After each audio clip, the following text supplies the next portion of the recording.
Benedict, ano ang gagawin ng LTO dito sa mga nahuli nilang mga kolorum na sasakyan? Kadang umaga, Ella, ayon kay Land Transportation Office Chief Assistant Secretary Marcos Lacanilaw, ay bibigyan muna nila ng hanggang 6 na buwan ang may-ari para tubusin ang mga nahuling sasakyan. Nasa 200,000 pesos na halaga ang babayaran ng isang may-ari para tubusin ang na-impound na sasakyan.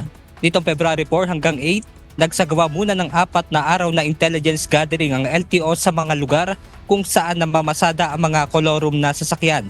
At nitong Lunes hanggang Miyerkules, sabay-sabay na nagsagawa ng one-time, big-time kontra kolorum ang lahat ng regional office ng Land Transportation Office sa bansa. Katuwang ng LTO sa operasyon ang ilang tauhan mula sa Philippine National Police Highway Patrol Group at Philippine Coast Guard. Sa 3 araw na operasyon, umabot sa 353 na iba't ibang uri ng sasakyan na ginagamit sa kolorum na pamamasada ang nahuli ng mga otoridad.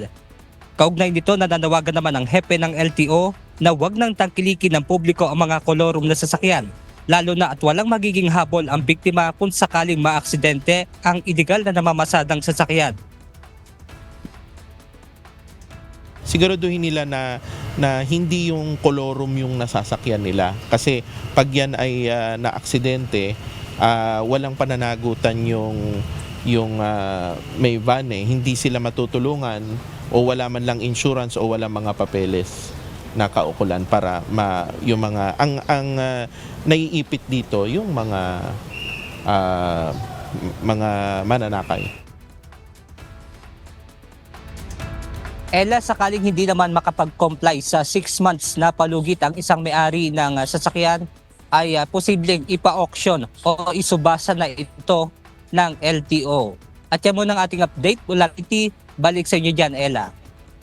Maraming salamat, Benedict Samson.